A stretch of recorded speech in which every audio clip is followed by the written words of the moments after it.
you sent me? Yeah. All right. No, we're good.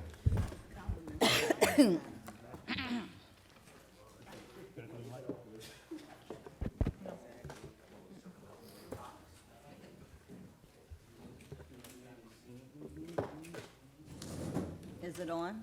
Your mic is on? Yeah, okay. Yeah. Yes. I'd like to call to order the Riviera Beach Community Redevelopment Agency meeting, January 22nd, 2020, 6:06 PM. Madam, roll call. Commissioner Douglas Lawson. Here. Commissioner Shirley Lanier. Commissioner Tragic McCoy. Vice Chair Dr. Julia Botel. Chair Kashamba Miller Anderson. Present. Also present, Scott Evans, Interim Executive Director, Michael Haygood, General Counsel, and Shirley Desir as Clerk. All right. We'll have a moment of silence followed by the Pledge of Allegiance led by Councilman Lawson. You did it last night? Yeah. I'm sorry. I pledge allegiance to the flag of the United States of America and to the republic for which it stands, one nation, under God, indivisible, with liberty and justice for all. Surely get 2 days in a row. All right, do we have any additions, deletions, substitutions? Yes, Madam Chair.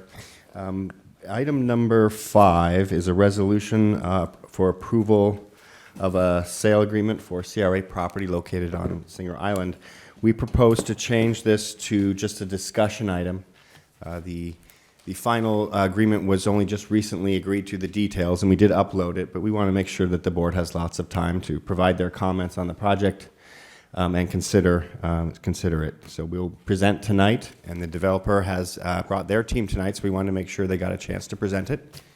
And then following receipt of your comments, we would bring that back at a future meeting for your consideration. So I'll retain item 5, but only as a discussion item. Okay. And do you want to go ahead and just mention, so we can make note of the other resolution? Oh, yes. Item number 4, the resolution, there's a section, we had a couple of drafts, and section number 3, we need to make a correction into the record when it's read. So what I can do is when we get to that item, I'll pass out those changes, and I'd like to read the change into the record. It's just a correction of the resolution. Okay. All right, do we have any disclosures by commission and staff?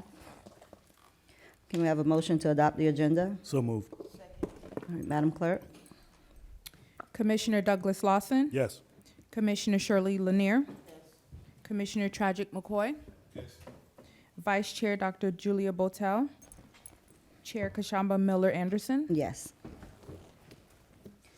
All right, so we, Pass. okay. Do we have any public comment cards for the consent agenda? No, Madam Chair. All right, so at this time, the acceptance of public comment cards is closed at this time. All matters listed under this item are considered to be routine, and action will be taken by one motion. There will be no separate discussion of these items unless a councilperson so requests, in which event the item will be removed from the general order of business and considered in its normal sequence on the agenda. Do we have any commissioners that would like to pull an item from the consent? All right, can we have a motion to accept the consent agenda? So moved. All right, Madam Clerk? Commissioner Douglas Lawson. Yes. Commissioner Shirley Lanier. Commissioner Tragic McCoy. Yes. Vice Chair Dr. Julia Botel. Chair Kashaba Miller Anderson. Yes. Motion carries. Thank you. I should mention that, for those of you who may not be aware, Dr. Botel lost her husband on last week, so that's why she's not here. So if we could just continue to keep her and her family in your prayers, we would greatly appreciate it. We'll move on to regular business, item number 3. A resolution of the Board of Commissioners of Riviera Beach Community Redevelopment Agency authorizing staff to enter into a contract with Allsite Construction, Inc. to provide construction services to complete Phase 1 of the redevelopment plan of the agency-owned properties at 2601 and 2615 Broadway and providing an effective date. The acceptance of public comment cards is now closed. Do we have a motion? So move. Second. All right. Let the record reflect Mr. McCoy is on the desk. Mr. Evans? Yes, Project Manager Andre Lewis will present this item. Good evening, Commissioners, Chair. Good evening. Okay, so this is the Broadway Blue Heron redevelopment project. Yes. So the purpose, we're seeking approval to enter into a contract with Allsite Construction to provide construction services to complete Phase 1 of the project at the CRA-owned properties at 2601 and 2615 Broadway. So a little bit of background on this item. Back in December 14th of 2016, the board initially had the initial introduction of the preliminary concepts of the project to include the current existing elements. March 29th of 2017, the board was provided refined concepts for their review, and the agency and we solicited directions and comments and for the board to improve on the current concepts. November 29th of 2017, the board provided feedback and approval for the design elements of the project. April 25th of 2018, the board provided final direction for the updated designs and the elements of the project. September of 2018, the board approved the contract with the architects to provide architectural design services, which was Harvard Jolly. And October 24th of 2019, Allsite bid response was accepted. November 2019, the agency received approval to enter into negotiations with Allsite to provide construction services. So the budgetary impact for Phase 1, which will just be the corner of the Blue Heron and Broadway, which would be the electrical work associated with it, landscaping, the large waterfall or the water feature installation, signage on the fountain, and the colored concrete work. And Madam Chair, while that slides up, I'd just like to add, this is a change. When we originally were approved to enter in negotiation for the construction contract, it was for the complete project. And at that time, the board expressed some hesitancy on doing the entire project with a cost of approximately $700,000. So tonight, we've brought it to you in two phases. And so we're just proposing approval of Phase 1 this evening, which is really the one that's really going to have the most major impact. We're, of course, trying to change the look and feel of Broadway towards attracting development, future development that represents a change in the nature and character of what's currently existing. And this corner improvement will really enhance the site, enhance the street. It's the busiest intersection in the city. And it will really represent, set a new tone for what we're trying to achieve in development at this site. Mr. Evans, Mr. Andre, the presentation has the amount of $333,828.56 that's posted on Novus. What changed how did it get to 388? Is that for Phase 2 or Phase 1? Phase 1. Okay. Okay, I believe at the time when we uploaded it, the contractor, and we had that discussion prior to this, they did not, they had some pricing missing, which consisted of some general condition pricing and their bonding. Well, I would just, Yeah. I'm looking at it right now. Yeah. The, oh, okay. Oh, from, all right. I thought it was referring to the cost of $320,000, which is for Phase 2, which we're not proposing. Yeah. But it was for some corrections that were made? Yes. And Yes. what was that? Again, for some, the general condition costs, their overhead, and bonding costs were missing from the final line item that you received. And it wasn't in the item, it was in your draft presentation you did, right? Yes, I believe so, yes. But that's not what was, the one that was uploaded for the public has a 330 something.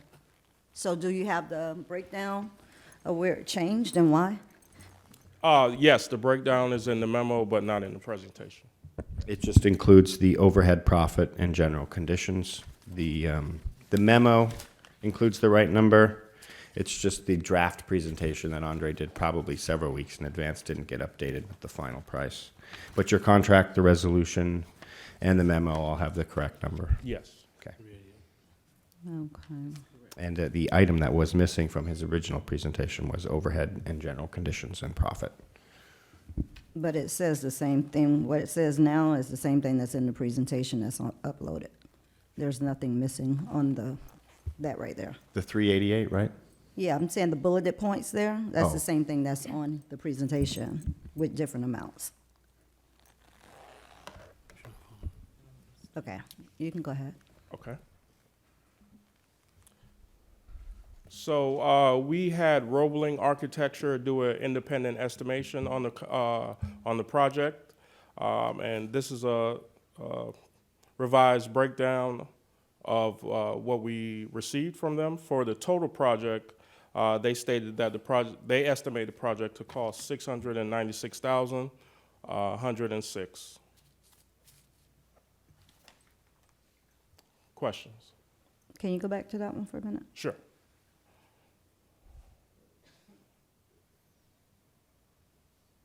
Okay. I would just like to add that when the board authorized us to begin negotiations with the contractor, one of the things we committed to doing was to have a third-party engineering firm look at the costs and ensure that the price that the CRA was agreeing to pay was equal to what's appropriate. And so they went through all of the plans and all the details, and they priced the project at approximately the $696,000. And so the total project, which we have in two phases right now, is proposed at, it's about $707,000, something like that. 708. So the contractor is right at the amount that we expected the cost to be based on our third-party contracting. And tonight, we're requesting approval of Phase 1 only, and that price fits into the overall cost of the $700,000 we're trying to meet, which is $388 just for Phase 1. Hold on a minute. Normally, we do the presentation. Is that the end of your presentation? Yes, it is. Then we go to public comment. Do we have public comment cards for this item? Yes, Madam Chair, Bonnie Larson. Okay. And then we'll come back to the board.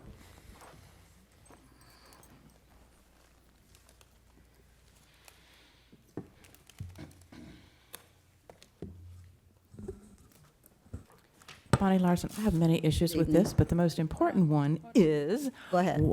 Bonnie Larson, why are we redoing something which is beautiful already? We have so many things in the CRA which need to be done, and now we're going to spend, I guess you broke it down because it sounded too much, almost $700,000. So now we broke it down into $388 for Phase 1, and then $320 for Phase 2. Phase 2 is nearly like a parking lot, redoing a parking lot. So how are those two almost the same in price? And you questioned the price, Ms. Kashamba Miller-Anderson, and Mr. Scott Evans said that what Andre had presented last time was a draft presentation. You don't go from a draft presentation to a presentation tonight, which would have been voted on. You don't do that. You don't have your figures so out of whack. No, and the public has to see it also.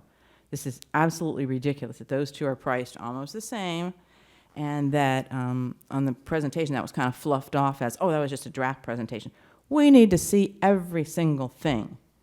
All-site construction, I know you like giving him business, I know that, but there was only one bid on this. Now, who goes with one bid? I know you had someone else look it over, but no one goes with one bid. It was supposedly put out, I read that it was put out in the Palm Beach Post. Well, that's in the legal section, who reads that? And then you got no bids, or you got the all-site bid. Then you re-put it in the paper, Palm Beach Post only, and Again, only off-site construction. That should sound red flags, red flags. There's no building on it. What's his name? Our previous director, Tony Brown, he wanted the fountain. Why don't you fix, he has done so many things at the marina that we have now had to redo, costing us money every single time. He wanted a fountain in the first place. That didn't fly too well. So now here comes that fountain again. We have to, okay, there was in there, some of the pricing was to move some trees. You know what it costs to move those big palm trees? You know what the rate of success in moving palm trees and other trees that size? You know what the success rate is? Do we have any guarantee on that? I bet not. So there you go again. We need to, well, I'll say this in my public comments. Some of the pricing was missing on the last information you got. The bonding was missing. That's like a basic thing, bonding. That's a basic cost. And their profit, I mean, all those things were basic, but they were missing from what you got the previous time. And we've never seen them the second time around. So good thing you're putting this off for just a construction tonight. Too many things are missing, too many mistakes being made, and too much money being spent. Do you know what happens to fountains in cities? Do you know what happens, especially in a city like ours? I'm right near there. I see the kind of people that walk by there and what they do with fountains. I've seen that. I know that. Maybe, and also you got to keep up that fountain. What's the cost on that? A lot of things missing. With those trees, what happens when they die, when they try to move them? It's a very tricky subject to do. Thank you. Thank you. Madam Chair? Yes. The project was designed by the CRA board. We actually had about 4 different meetings, and 2 of them were workshops. And at those workshops, the architect and engineers went through all of the various elements that were proposed, and many of them got changed and modified. So we had extensive workshops and public input to try and design this project. So it certainly wasn't designed by any one individual person. So thank you. All right. Questions, comments from the board? So, Madam Chair, Go ahead. so is there, I guess, an outline or a slide on the scope for just phase 1? Did I overlook that? There should be a breakdown in your memo, and it break down exactly each item and what the cost is. On page 2. And you have the slide there that has the general. You can put it up. Yeah, there's the work for phase 1.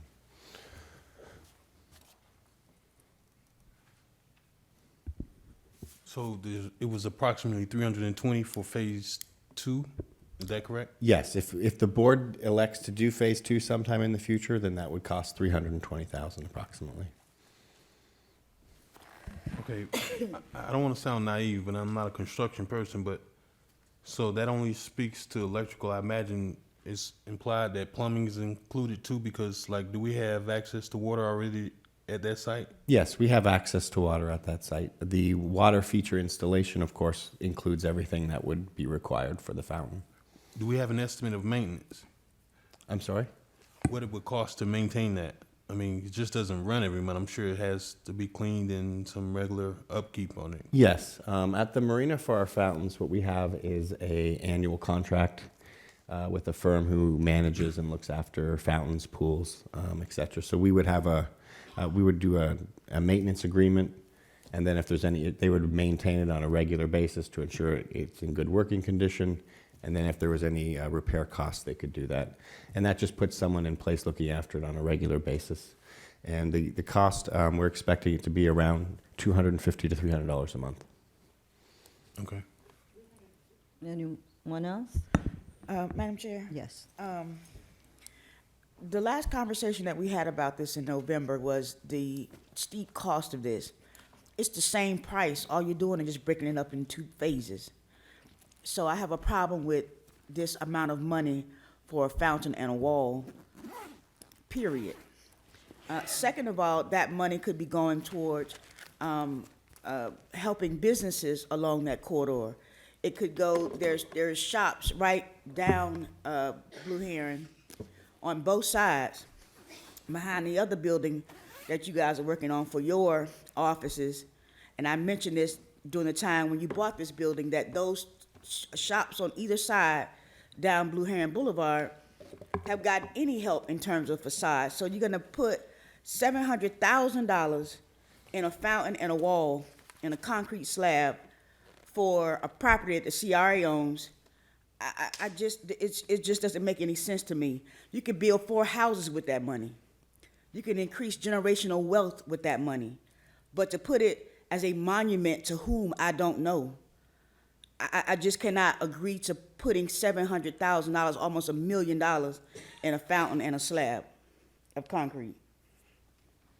All right, anyone else? Mr. Lawson? No, Madam Chair. All right. Okay, so we have a resolution before us. No more comments, Mr. McCoy? All right, Madam Clerk? Commissioner Douglas Lawson. Yes. Commissioner Shirley Lanier. No. Commissioner Tragic McCoy. Yes. Chair Kashamba Miller Anderson. Yes. Motion carries. Item number 4.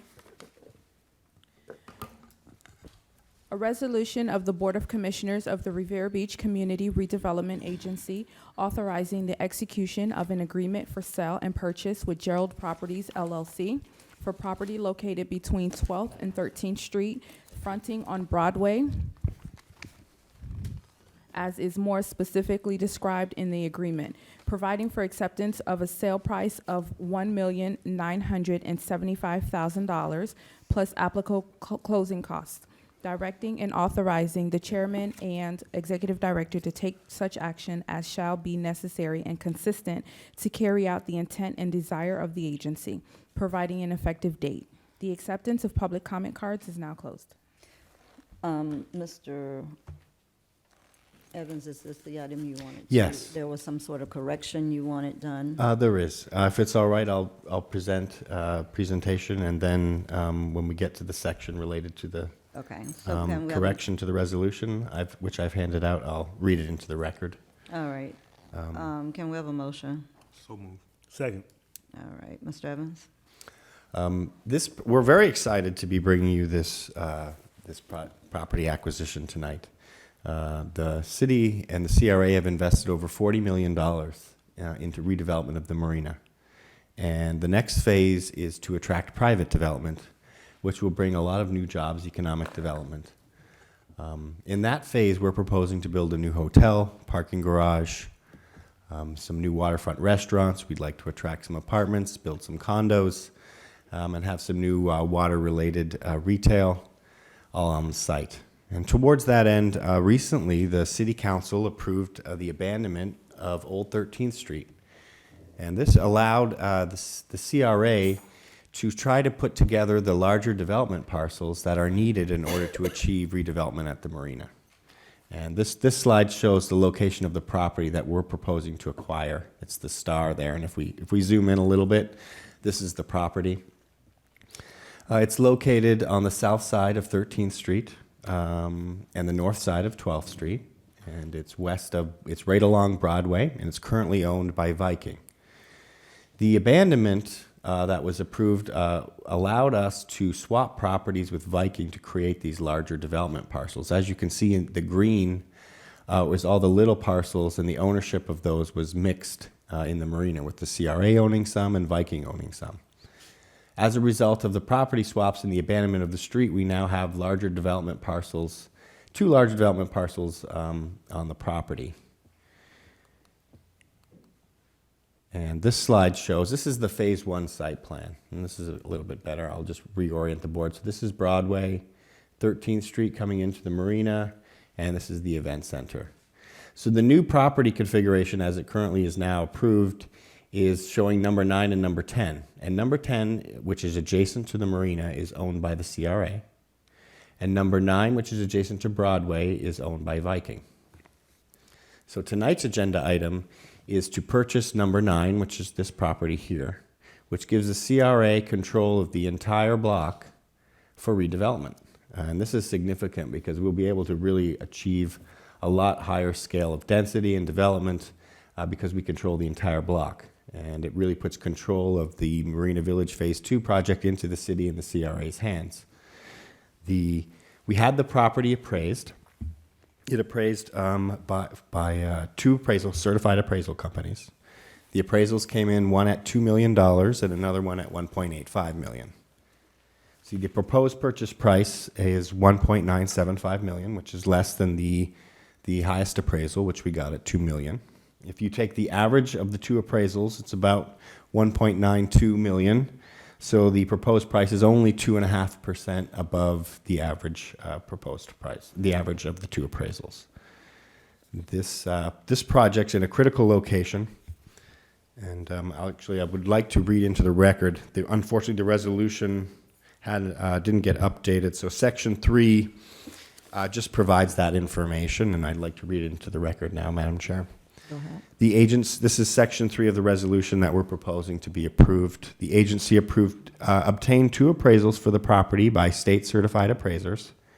The appraisals valued the property at $2.0 million and $1.85 million.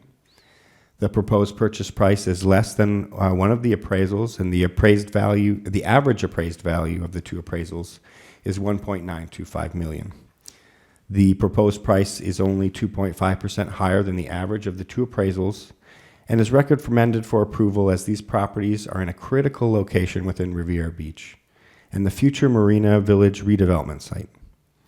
The properties have strategic importance to the revitalization of the Broadway corridor and the surrounding properties. And what we build here will, by obtaining control of the property and the entire block, it allows the City Council and the CRA through the Marina Village project to control what happens along Broadway. And we really feel that will spur additional development on adjacent parcels. So it's very critical. The appraisals were completed by state-certified appraisers.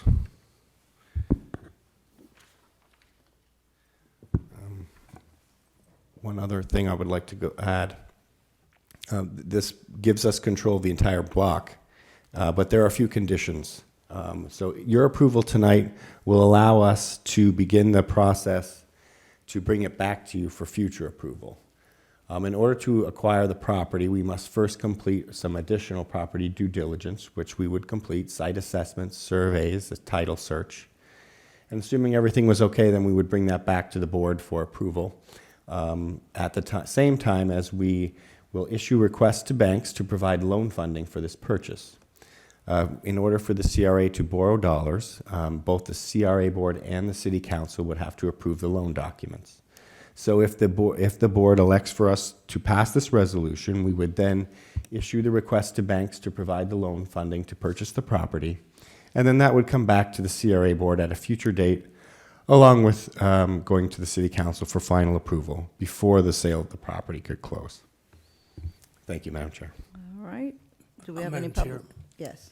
Just for the record, the conditions that we're talking about, from the time it is approved, is 30 days for the due diligence, and then another 60 days on top of the 30 days, so 90 days before the contract actually becomes effective as a condition of the loan funding. Okay. All right, that's it? Okay. Do we have any public comment cards? No, Madam Chair. All right, questions or comments from the board? Madam Chair, Yes. question for Mr. Evans. So what you just read, is that a substitute of what's in the printed motion, or should it be in it? I don't think it's in addition, is it? Yes, I handed out the exact section. It's to substitute for Section 3 of the resolution. So we incorporate that by way of what? An So amendment, or? it's a correction, so I'm just requesting that if the board approves this resolution, that they approve it with the revised Section 3 language. Okay. Any other questions or comments? Madam Chair? Yes.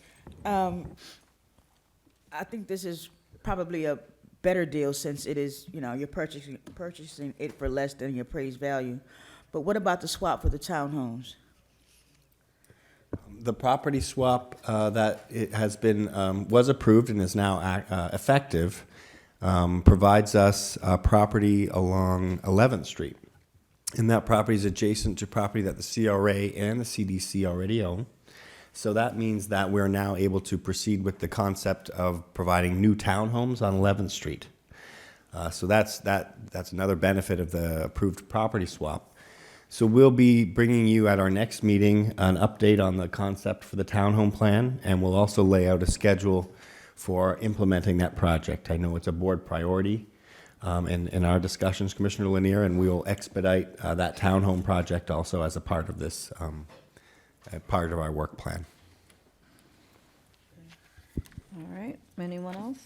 One more question, I'm sorry. What's the timetable for this? For the- both, actually, for this project, for you making Pull your sure this microphone happens. down. Sorry, for both projects, for you making sure this happens and for the townhomes getting started. We'll present the full schedule to you at our next meeting, but I can tell you the steps that are required. We'll have to approve an architect to design the townhomes, and once the CRA board approves those plans, then we'll submit them for site plan review to the city's Development Services Department.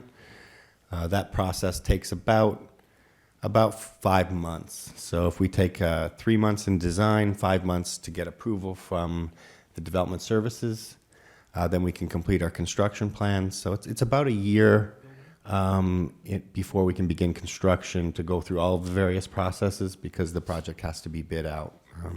But we will present this schedule at our next meeting, and we will look to expedite it and accelerate it as much as possible. Okay, anyone else? Madam Chair? Yes.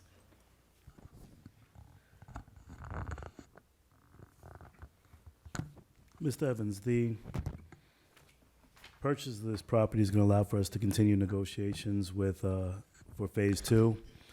Are we able to include the pricing and the cost of this parcel into the discussions and negotiations to offset what we have to pay? Yes. This allows us to include this in those negotiations. And the value of the property, since we're paying appraised value, it enables us to bring it into the negotiations at a fair price. And obviously, the city's looking to benefit in multiple ways from the development deal, both in the properties that we included and the rents that we collect, as well as the jobs and the tax revenues that comes from the new development that's created. And the acquisition cost of this property would definitely be recouped by the city and the CRA in the final development agreement. Thank you, and I just wanted to commend you on getting this deal done because this parcel has been a piece that has kind of held up our development and our progress. So, Mr. Evans, I want to thank you for finally being able to negotiate this and bring it to the table. Thank you, sir. All right, anyone else? All right, thank you. Madam Clerk? Commissioner Douglas Lawson, Yes. Commissioner Shirley Lanier, Yes. Commissioner Tragic McCoy, Yes. Chair Kashamba Miller Anderson. Yes. Motion carries. Item number 5, which is a discussion and deliberation. It's changed at the beginning of the meeting from being just a resolution. We won't take action unless, Madam Chair? Yes. yes. I just want to know why, what happened? It's not going to be for a vote? We didn't finalize the development agreement until very recently. The agenda item got posted, but we couldn't post the final agreement until just recently, this week, actually. I believe they uploaded it today, actually. So we wanted to provide to the board, we posted the agenda item, but we didn't complete negotiations with the developer until just this week. So we wanted to continue to have it as a discussion item. The developer has brought his team here. We wanted them to be able to come and present to the board. But we wanted to make sure that the board wasn't in a position to try and make a decision on something that was just recently completed. So we're proposing it as a discussion item only, and then we'll bring it back in 3 weeks on the next CRA board agenda, if that's your desire, for final approval. The basic structure of the deal had been approved and hasn't changed, but there was some devil in the details that we went back and forth on with the developer, and we only resolved it recently, probably like Friday. The CRA property that's involved can be Hold on seen. 1 minute.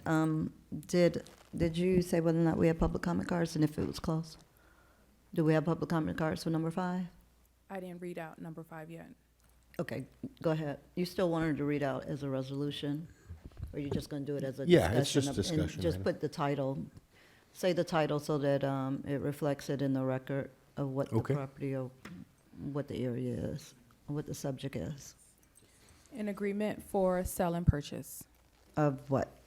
Property located on Beach Court at 2441 and 2431 Beach Court, 2 lots, which are a combined total of 5,000 square feet. All right, and do we have any public comment cards for this item? Yes, Madam Chair, we do. Hold on, First- hold on. Just say it's closed for now. Okay. The acceptance of public comment cards is now closed. All right, go ahead, Mr. Evans. Yes, thank you. This project is for a small CRA property that's located on Beach Court. And just to orient the board, this is the property here. It's currently just open space with a small mulch pathway through it. It's directly across the street from the Ocean Walk, Ocean Mall project, and directly adjacent to the existing Seaside Hotel, or rather Sands Hotel, and they've actually have an agreement with the adjacent property owner. So it's part of a whole future development site that they're proposing for the site. And on June 12th, the CRA board voted to accept the proposal from the Valari Group, and the proposal was that the Valari Group would acquire the CRA property, which is directly adjacent to the properties they control, and that they would provide public parking through future redevelopment of the site, which was part of the RFP. And the board approved for us to go ahead and negotiate an agreement with the developer to bring back for your consideration that would achieve the public parking that we're looking for. And the CRA had a parking consultant analyze the Ocean Walk, Ocean Mall area. Excuse me. And they came up with a parking need for the area of between 150 and 100 parking spaces. And so the developer has proposed to provide an additional 151 spaces as a part of their development. So tonight, the agreement provides that the developer may utilize the CRA's property as a part of their proposed new project. There are several conditions of this contract, and I will reiterate that the CRA board is not approving their site plan. That's a process that's through the city that they have to submit following this. Some of the conditions of the contract, if we transfer the property to them, they must apply to the city for site plan approval and right. No, before the property is conveyed to them, they must do this. Correct. Applicant must apply to the city for site plan approval and right-of-way acquisition. The applicant must build 151 public parking spaces, which we estimate would cost over $3 million. So this is a substantial investment by the developer to provide public parking within the city. And they also have agreed to limit the amount that they're going to charge for those spaces. The rate would not to exceed $36 per day or $3 per hour for the first 3 years. And then they would only increase that at an annual rate of 2%. So we wanted to make sure that the parking was provided at a fair price. The proposed resolution is to provide the small CRA-owned property within their development. And of course, redevelopment of the Sands Hotel would provide substantial new tax revenue, and it would stimulate redevelopment of the surrounding area. The applicant is also required to obtain construction lien financing for the project and achieve all of their building permits for construction before, as Mr. Haygood said, before the property is conveyed. So your approval tonight would include all of those conditions before the property would actually be conveyed to the developer. And as a part of their response to because they're developing the adjacent property to the CRA property, they were the best suited to try and utilize the CRA's property in redevelopment. And the applicant is here tonight, and they have a presentation. I'd like to give them the opportunity to talk to the board about what they're proposing. Before they come forward, there are a couple of other conditions that are important. Number one, they have 2 years in which to meet these preconditions. In other words, they're gonna have the property zoned, get any development approvals. Within 2 years, the CRA has right to cancel the transaction.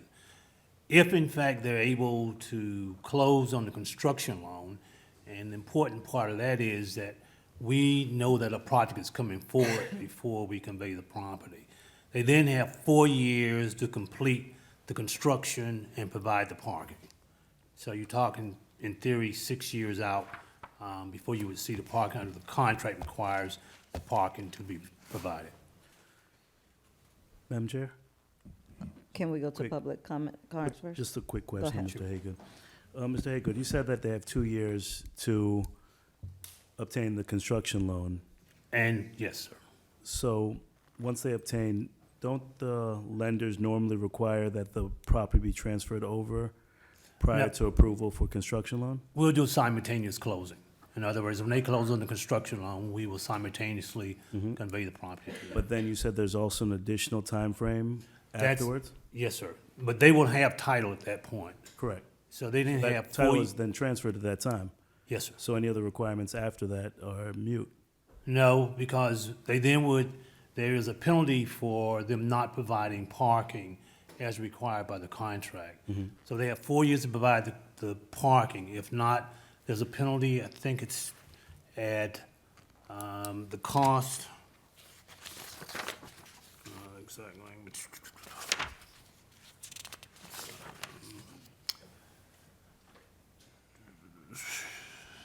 Sorry.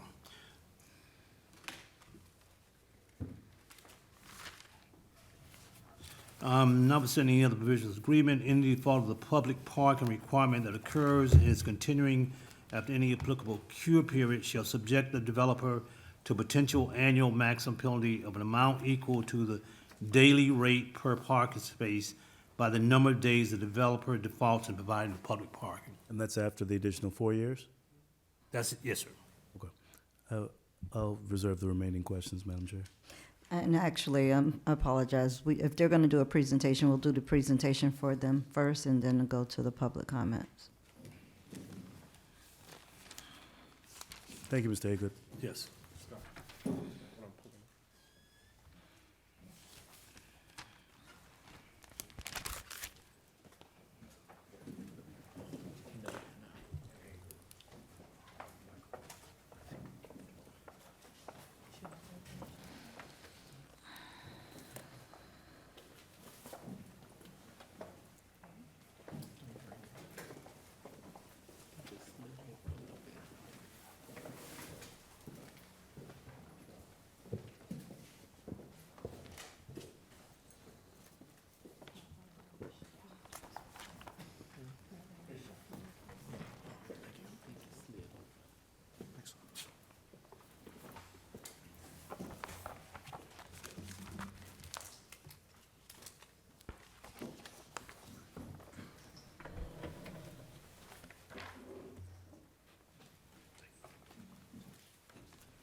Hello, everyone. My name's Keith Weinstein. My partner Mike Stessman here.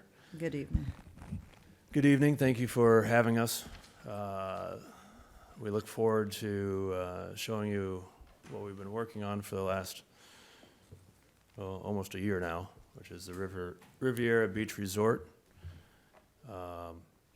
The project, as we talked about, the parking, I'll come back to the parking at the end of this. I feel it's important that we convey that we're not, it's a minimum of 151 spots that we'll be providing for the city. However, we have overcapacity on our side of the resort from the apartments and the hotel, and I'll show you what we're planning here.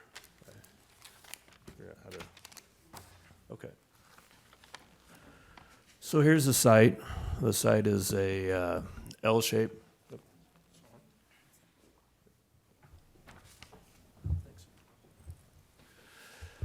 It's a little bit of a dogleg from north to south. It includes the adjacent parking lot behind the Sands Hotel. And then further south across the road is another auxiliary parking lot that will remain open for public parking. This is a little inspiration, background, incorporating, we looked at the reefs, we looked at the beaches, we looked at the lifestyle around the area. This is building the lifestyle. This is what we envision for the interior of the building and representation of the views out of the building. We're planning on a fairly tall structure. The parking deck is approximately 8 stories to begin with. We'll look at that in a second. And then we go up from there. And so a little more inspiration. The upper left corner is actually a project that Mike's been working on, and they're starting construction this year overlooking downtown Omaha. The rest of it was inspiration from the community and other areas of how to develop the building itself. And this is the resort itself, the Riviera Beach Resort. And what you're looking at is the parking deck down below. It runs the length of the block of the property that we showed you earlier. You have 8 stories of parking. The inspiration for the open skeleton of the parking deck was from the yacht and shipbuilding side of things. And then we went up from there for a very unique architectural look and feel. You notice that we've incorporated the water into the flowing balconies of the hotel and the residences above. The project in general, what we're proposing is approximately 192 residential apartments, and they'll range from approximately 750 square feet to 1,500 square feet. We may have a little bit of a larger unit on the top 2 floors, and you'll see on the last page of your pamphlets there, it has the programming summary, and we have 27 larger units. And so those will be the upper 2 floors. The hotel is approximately 170 keys, which means 170 hotel rooms. That will start on floor 9 and run up until the 14. And then from 14 and above, or 15 and above, is the apartments. Then on the rooftop, and let me back up for one part, we will have a conference space. And if you look right above the parking deck, there's a thick white band framing in all glass windows. It overlooks the Ocean Walk Mall and the beach and water, and that's our conference space. On that same floor, we have all of our additional programming, which would be common elements to the hotel. You would move up from the hotel. We'll have a fitness center. You'll have meeting rooms. You'll have a restaurant. You'll have a restaurant lounge on the roof. You'll also, on the left half of this building view, on the street level, we have room for another restaurant and retail right on the corner, which we felt was the most appropriate spot. On this corner, on the right half of the building, or the right picture in the bottom, that's your entry into the hotel itself under the parking deck. And then you'll have another entry a separate entry for the residential. The programming of the roof, I think, is the next view. And you'll see on the bottom left corner, that is the hotel restaurant spilling out into the centerpiece, which is an open area between the conference facility and the hotel main lobby restaurant. On top of the conference center, we're structuring a live roof. So we're replacing any green space that we took away and creating an elevated area. When you look at the actual roof in the bottom right corner, you'll see the upper left of that picture is a white box. That's our rooftop lounge. That's, do we have a pointer? You can't use the laser pointer, you have to use the mouse. Doesn't show up on the Oh. TV. This work? Okay. So this would be the rooftop bar, restaurant, lounge, which will also be serviced by the hotel. You'll come out here. This is all program space around the pool. We'll have restrooms up here, elevators, cabanas, hot tubs. You'll have some ability for, you know, California kitchens and things of that nature for shared amenities. And then we plan on, when I say programming, we plan on making this a public space where you'd be able to have live music, little, jazz, blues, string instruments. We could, this could be rented out for weddings, for any type of use there. And these amenities are all common. The uniqueness about this building of having the hotel and the apartments inside is that we are going to provide the apartments with the same level of amenities as the hotel. So you'll have a hotel phone actually in your apartment if you want your dog walked, if you want your dry cleaning taken care of, you need tech support, you need business services. That's anything that's available in the hotel, room service, you'll be catered to on both sides, and the hotel will drive those amenities through. Also, you have access to the ballroom, the breakout rooms, all of that as a apartment owner. The parking deck will have some enclosed garages for those who need their cars protected from the elements. Most of the spaces will be open. Again, in the parking deck itself, right now we're showing 754 stalls. And then you have your, there's 736 stalls and 18 parking spaces in the open lot next door. The uniqueness of this building is that, and I apologize, our power went out last night, so I'm running on about 3 hours of sleep, but usually I'm a little more upbeat. The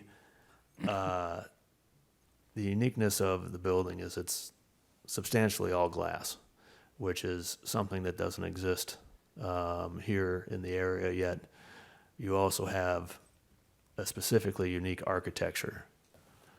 Where you'd find architecture like this would be larger cities, other countries, and we're bringing it to Riviera Beach. We want this to be iconic. In the upper left photo, that is a rendering of how it looks as you're coming over the water from even City Hall and this area. So you'll see the rich residences on the left, and you'll have this beautiful building all illuminated at night as an iconic structure to stand out and really be a flagship for your city.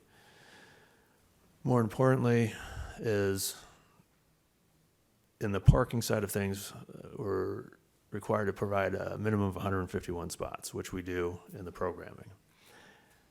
We have no hotel in the area has run anywhere near 100% occupancy, and average rates are around 60%, 50% occupancy, depending on what report you read. This time of year, yes, you're running a very high occupancy. In the summer hurricane season, obviously the off season, it's a much lower. By programming the roof and having conference space and 3 restaurants and retail, we want to make this a project that's used and maintained. By having the apartments, we're able to maintain the employment base of the hotel. We're not laying off a substantial portion of the staff during the summertime. We're running all year round.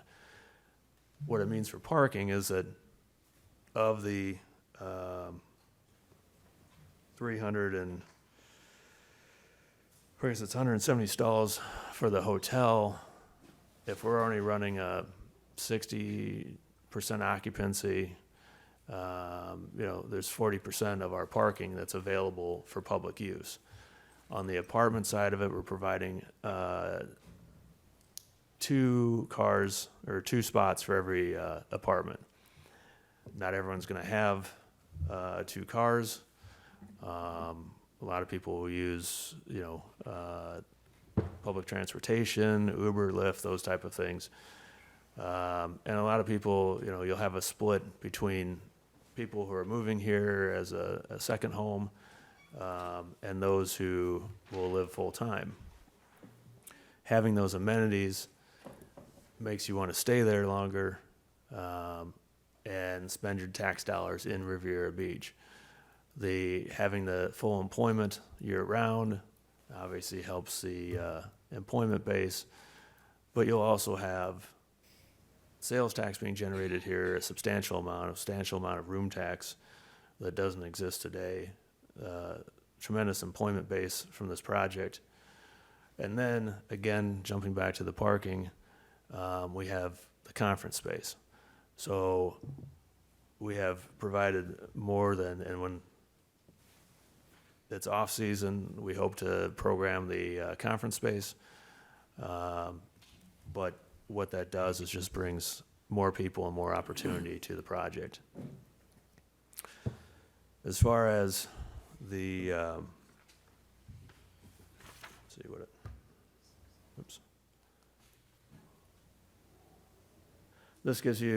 this slide just gives you building sections of where you have the parking down below. It kind of delineates, gives you a good idea of where you are hotel-wise, and then residential. Also gives you an idea of the height of the building on there as well. But from 20 stories up, you're supposed to be able to see about 75 miles out. We're not the tallest building that we're proposing here of approximately 30 stories. The Tierra is 40. The other new projects are all around this height, but nobody's utilized the rooftop. So it'll be a tremendous tourism draw to go up to the rooftop. You don't have to be a renter of the apartments. You don't have to stay in the hotel. Those are all access to the public. So if you want to go up, have a bite to eat up there, have some friends, and just walk around and look at the views, you can do that. You'll have the hotel restaurant, which will be available, and then you have the first floor restaurant retail that's available for public use, where you don't have to be a resident, you don't have to be a guest at the hotel. And then all the amenities are available for other people to utilize. Other groups coming into the area provide overflow to your event center. It gives us the hotel rooms to maximize the event space that you have and will have and the other hotels have, and will create the critical mass that has gone away in the past from all the condo conversions. Are there any questions or comments? I'd just like to add a couple of things.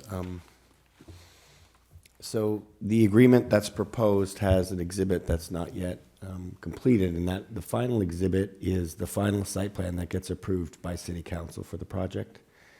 So the sale of the land would be attached to whatever final plan is approved by council. And this concept has evolved a little bit since it was originally submitted. The project requires a number of changes, which they will apply to the city's development services for. And that includes height and zoning for this project. And the concept has changed. Their original proposal was for 20 stories, and now the one that is before you tonight, they've adjusted it to 30 stories. And they, of course, have the right to apply for, a variety of changes from the development services. But whichever plan is finally approved by city council will be the one that gets attached to the agreement for the sale of the CRA property. So I just wanted to make sure that that was clear to the board. Thank you. And your approval tonight is not approving the plan. It's approving the concept plan, but this is subject to the city's approval. So until they get city approval, then it's really not a final site plan. All right. Two extra points here. One, the parking is closer to $6 million for us to build these spaces. The parking is integral into the structure of the building itself. Having the additional every floor parking adds more structure and substructure to the building. We're maintaining those spots for 99 years at our cost. We have a cap and a limit of what we can charge for the parking, which if the parking's not being utilized because of the price of it, those are the caps. Remember that, we can always adjust to what the demand is. The rest of the parking spots are linked to the hotel and everything else, but we're also providing additional parking over and above the 151 spots. There's always an overpark matrix to that.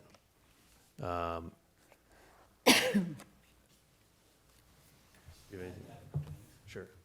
The one other thing is this is a substantial investment into the community. The project cost is approaching $200 million right now.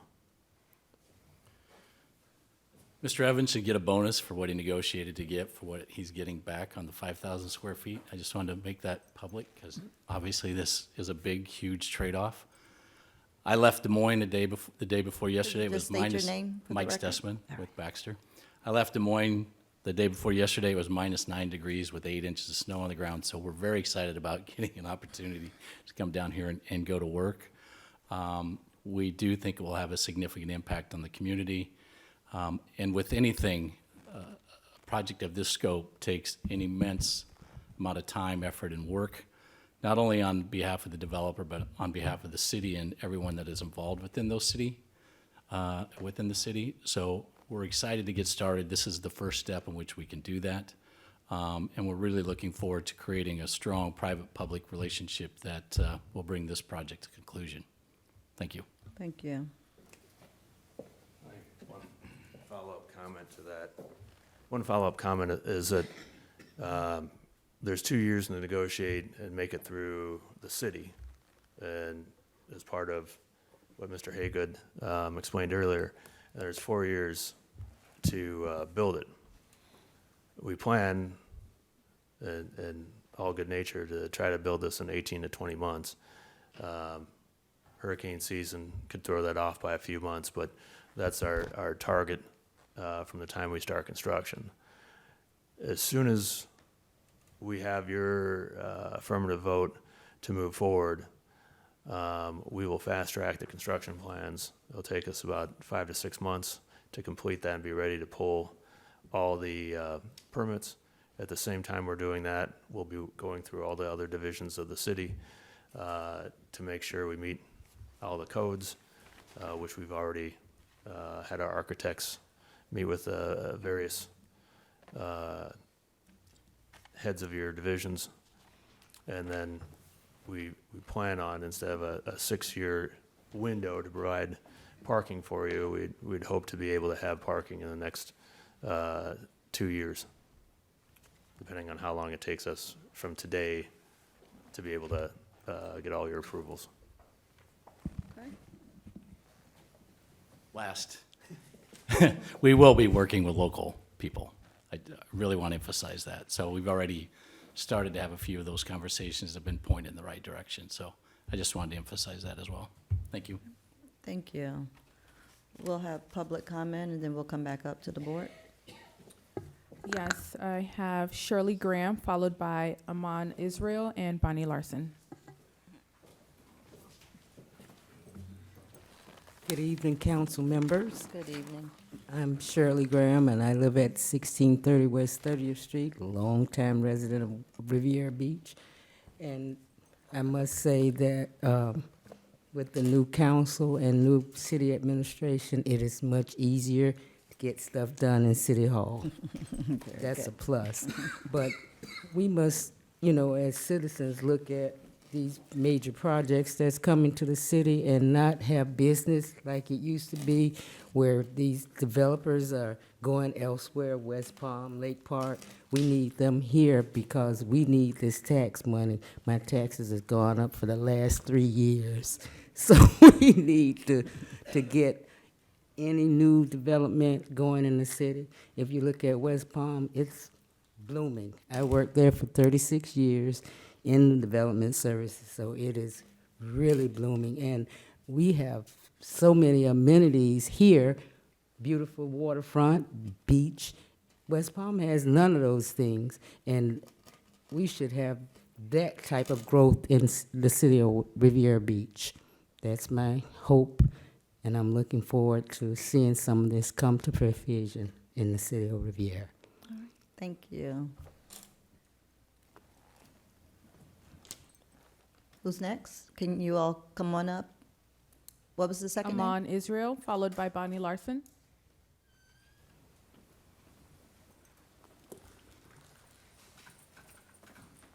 Good evening. Good evening. My name is Amon Israel, Riviera Beach, Florida.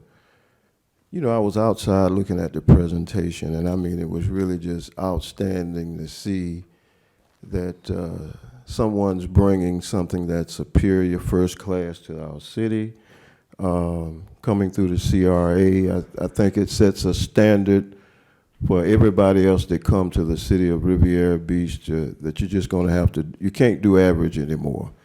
You're going to have to do something really first class. So, you know, thanks to Scott for a huge project coming through the CRA.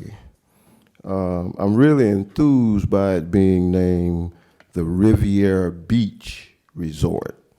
There are certain businesses that kind of shied away from that, but for them to be investing about $200 million and to name it the Riviera Beach Resort is outstanding. I just wonder, could we get a little more than 30 stories? Because I see where Lake Park is putting in something for 28 stories. And we're truly going to outdo them with the structure of the building. I'm glad that our attorney, Mr. Haygood, took the devil out of the details. Thank you very much. We want to keep that fellow away. But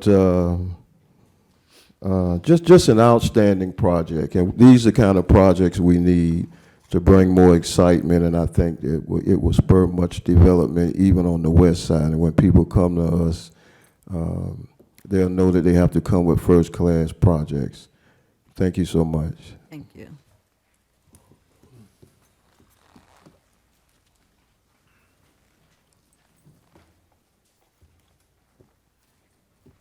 Bonnie Larson, and remember, this is only a discussion tonight, no voting. Let's keep that in mind, because someone here was mentioning if you approve this tonight, let's not approve anything till we have all the information. It is a spectacular building, it certainly is. Several years, I'm sorry you weren't brought up to date on the history of how we acquire those two properties. Several years ago, there was a play out to get a 5-story hotel on the city parking for the ocean. That was voted down by the public. They didn't want 5 stories there. The question is, do we want Singer Island or do we want Miami Beach? That's a question. They applied for 20 stories at first. Now all of a sudden we're up to 30 already.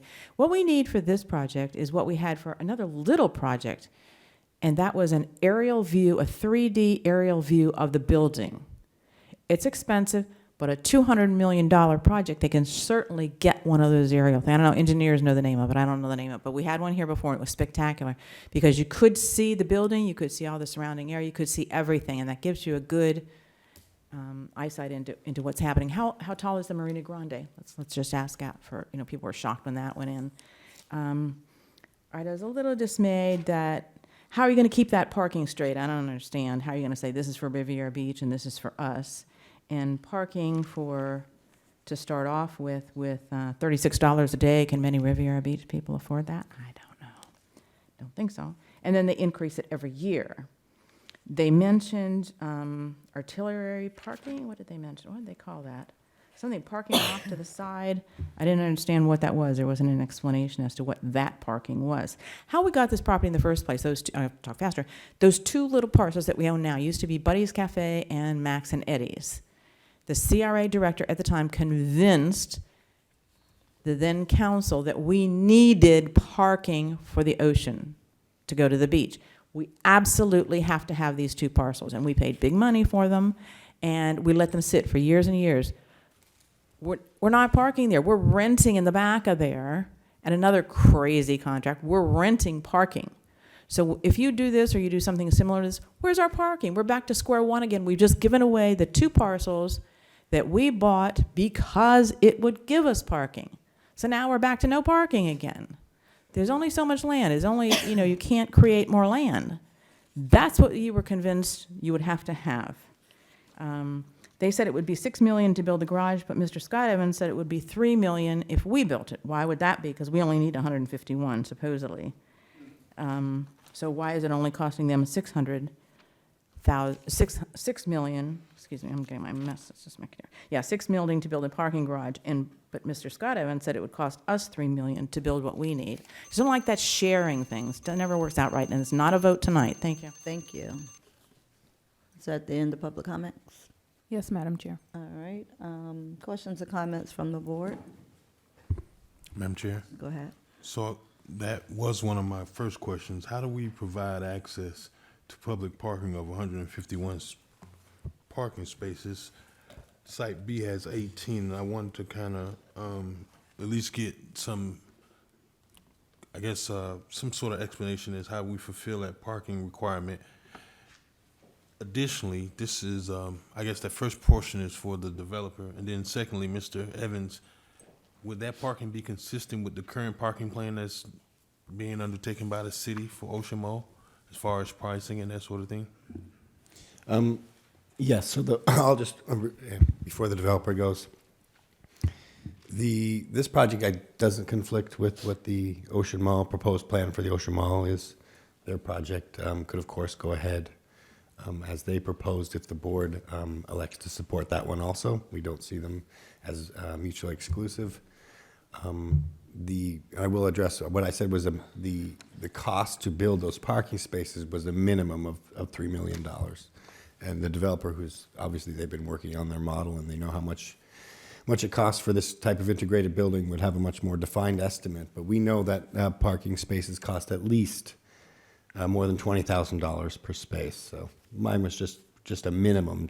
We know the level of investment that's being made here to provide those public parking spaces. And of course, the number of spaces, 151, we can control that it's above the required amount because the city's zoning code requires a certain number of parking spaces for the development that's proposed, and they would have to provide those spaces plus the additional 151, and I'll just let the developer add how he would ensure that they're available to the public. Follow up for Mr. Evans. Go ahead. So I'm speaking of the current parking study that I guess the city commissioned a couple years ago, and that we're now implementing, I guess, at some point, imagine this year, for the Ocean Mall parking. I know it lays out price points and that sort of thing.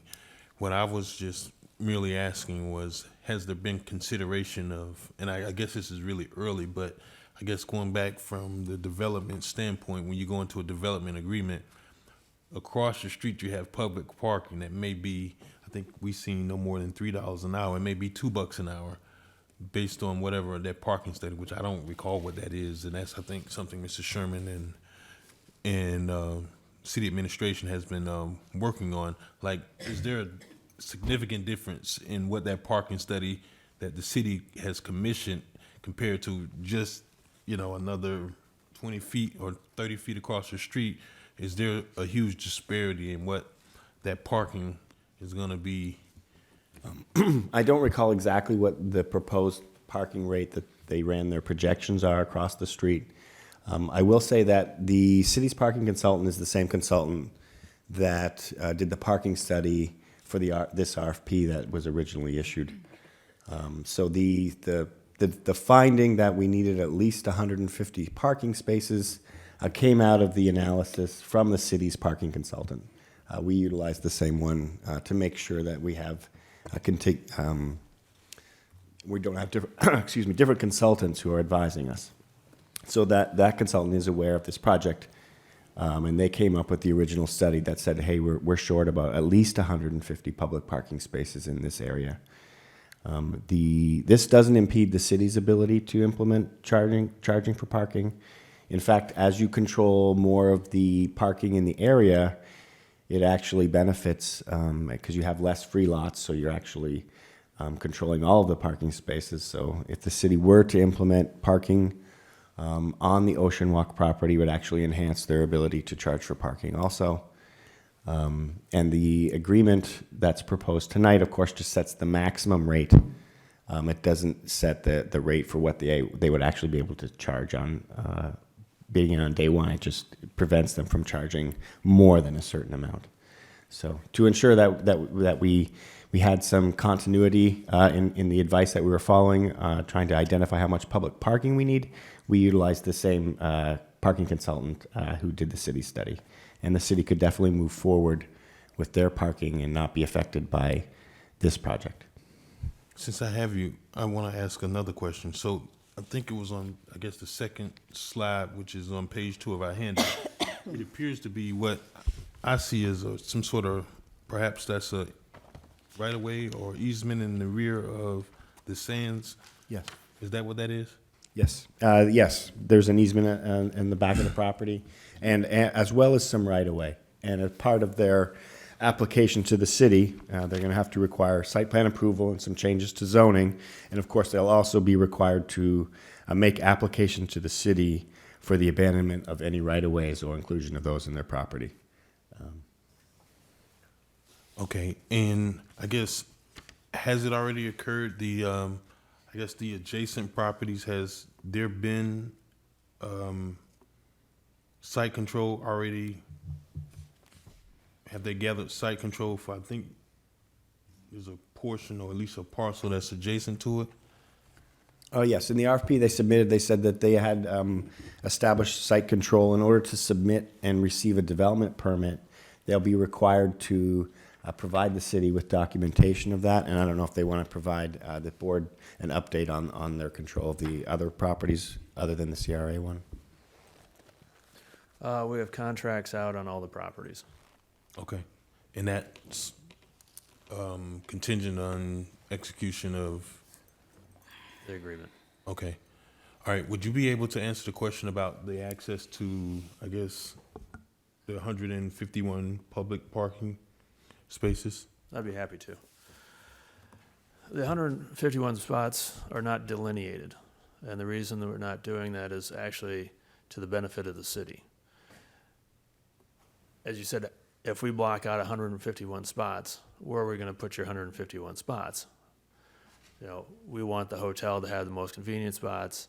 We want the residents to have the most convenient. Everyone's going to be fighting for parking. Instead of delineating parking, like this is just for apartments, this is just for hotel, this is just for the city, obviously we want to provide parking on a basis of first come, first serve.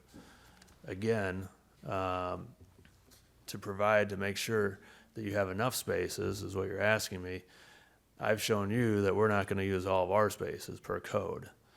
The 2-to-1 ratio of apartments and some of the hotel numbers that used to be relevant and are still in code today, and some of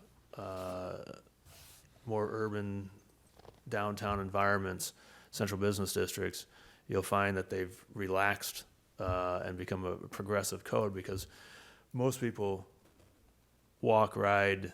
You have the shared services like Uber and Lyft and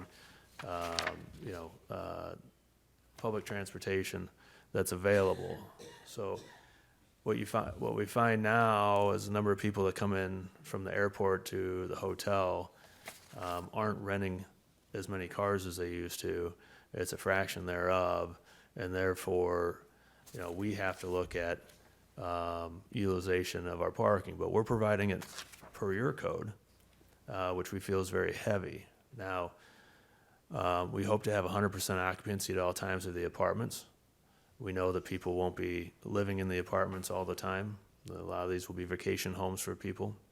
So let me stop you. I think I get your point, but I just want to be sure because I've already seen where we had a development that a developer says, well, we had designated this amount of parking for something. I just want to know, like, what assurances does the city have that your agreement of 151, because We can number them for you. I can if you tell you, like. we're term limited. So this is not going to be something that we're going to be around to recall or even say, but I just want to know, like, what is the plan to preserve those 151 spaces? And how do we know that in perpetuity? In the agreement that.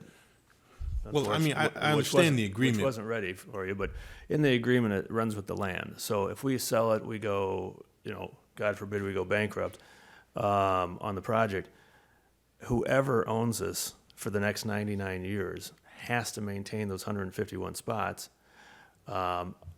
And you can enforce that, and you have a mechanism, a very expensive mechanism to enforce that, because you're using our highest rate, brace it with the number of spots per day. So if you multiply the highest rate now, I think it was at $36 a day times 151 spots per day, it adds up very quickly. It becomes something that needs to be corrected immediately, or the project will not succeed.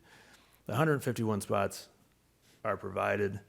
We have electronic and computer-controlled parking, so we know how many people are registered in the hotel, how many people will be parking.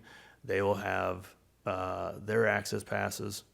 The apartment people will all have their access passes, so we'll know exactly how many people are in those two elements. The rest of it is going to be open for the public. Now, again, $36 a day, we all agree is a steep rate. That's the maximum that we can charge. It's a 2% annual increase. It doesn't mean we're raising the rates. Most likely, we're going to find out that we can't charge those rates. However, we're also going to be adding to the public use. We're going to bring in conferences, all kinds of activity that wasn't there before. So there's going to be, we have the parking to handle that because we've built that into the architectural and we're utilizing the code.